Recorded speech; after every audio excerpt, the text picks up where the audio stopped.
শ্রীমদ্ ভগবদ্গীতা যথাযথ চতুর্থ অধ্যায় জ্ঞানযোগ শ্লোক নাম্বার 14। ন মম কর্মাণি লিপ্যান্তি ন মে কর্মফলে স্পৃহা ইতি মাম ইয়ঃ ভিজান্তি কর্মভির্ন সবদ্ধতে। শব্দার্থ না মামো আমাকে, কর্মাণি সর্বপ্রকারের কর্ম, লিপ্তন্তি প্রভাবিত করতে পারে, না মে আমার, কর্মফলে স্পৃহা আকাঙ্ক্ষা, ইতি এভাবে, মাম আমাদের, যিনি, অভিযান্তি জানেন, কর্মবিভ এই প্রকার কর্মের দ্বারা, না তিনি, বদ্ধতে আবদ্ধ হন। অনুবাদ: কোনো কর্মই আমাকে প্রভাবিত করতে পারে না এবং আমিও কোনো কর্মফলের আকাঙ্ক্ষা করি না। আমার এই তত্ত্ব যিনি জানেন তিনিও কখনো সকাম কর্মের বন্ধনে আবদ্ধ হন না। তাৎপর্য: এই জড়জগতের সংবিধানে উল্লেখ থাকে যে রাজা কোনো ভুল করতে পারে না অথবা রাজা রাষ্ট্রের আইনের অধীন নন, তেমনি এই জড়জগতের অধীশ্বর ভগবানও জড়জগতের কোনো কর্মের দ্বারা আবদ্ধ নন।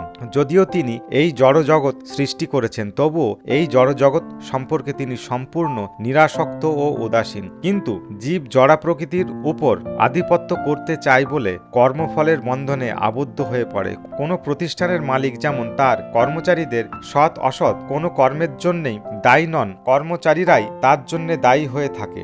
জীবও তেমন তার কর্মফল ভোগ করে থাকে। ইন্দ্রিয় সুখ ভোগ করার জন্য জীব নানা রকম কর্ম করে চলে। ভগবান কখনো এই ধরনের কর্ম করার বিধান দেননি, কিন্তু তা সত্ত্বেও জীব উত্তরোত্তর আরো বেশি ইন্দ্রিয় সুখ ভোগ করার জন্য এই সংসারের কর্ম করে এবং মৃত্যুর পর স্বর্গসুখ ভোগ করার কামনা করে। ভগবান যেহেতু স্বয়ং সম্পূর্ণ, তাই তার তথাকথিত স্বর্গসুখের প্রতি তো কোনো রকম আকর্ষণ নেই। স্বর্গের দেবদেবীরা হচ্ছেন ভগবানেরই দাসদাসী, যাদের ভগবান নিজেই নিয়োজিত করেছেন। কর্মচারীরা যে প্রকার নিম্ন স্তরের সুখ ভোগ করতে চায়, মালিক কখনোই তা চায় না। ভগবানেরও তেমনি জড় সুখভোগ করার কোনো স্পৃহা নেই। তিনি সবসময় জাগতিক কর্ম ও তার ফল সম্বন্ধে নিরাসক্ত থাকেন। উদাহরণস্বরূপ বলা যেতে পারে, পৃথিবীতে নানা রকম গাছপালা সৃষ্টির জন্য বৃষ্টি দায়ী নয়, যদিও বৃষ্টির অভাবে কোনো গাছপালা জন্মানোর সম্ভাবনাই থাকে না। বৈদিক স্মৃতিতে এই সম্বন্ধে বলা হয়েছে, নিমিত্ত মাত্রমেবাস সৃজনম স্বর্গকর্মণি প্রধান করণী ভূতায় তৈব সৃজা শক্তয়।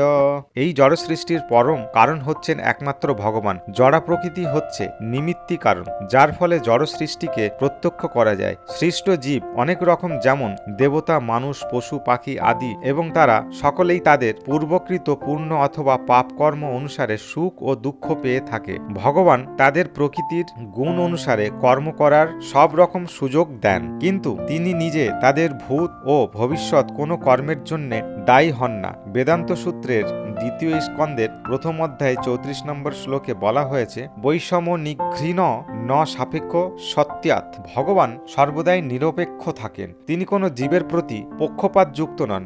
জীব তার নিজের ইচ্ছা অনুসারে কর্ম করে এবং সেই সমস্ত কর্মের সম্পূর্ণ দায়িত্ব তার নিজের। ভগবান বৈরাগ্য শক্তি জড়া প্রকৃতির মাধ্যমে জীবের সমস্ত ইচ্ছা পূরণ করার সুযোগ প্রদান করেন। সকাম কর্মের এই জটিল তত্ত্ব যিনি বুঝতে পারেন, তিনি তার কর্মের বন্ধনে আবদ্ধ হন না। পক্ষান্তরে যে ব্যক্তি ভগবানের অপ্রাকৃত তত্ত্ব হৃদয়ঙ্গম করতে পেরেছেন, তিনি কৃষ্ণ ভাবনার অমৃত আস্বাদন করেন, তার ফলে কর্মের অধীন হন না। ভগবানের অপ্রাকৃত তত্ত্ব বুঝতে না পেরে যে মনে করে ভগবানও আর 5টি বদ্ধ জীবের মতো কর্মের বন্ধনে আবদ্ধ, তারা কোনোদিনই কর্মবন্ধন থেকে মুক্ত হতে পারে না। কিন্তু যিনি পরম তত্ত্ব উপলব্ধি করেছেন, তিনি মুক্তাত্মারূপে কৃষ্ণ ভাবনার দৃঢ়চিত্ত হতে পারেন।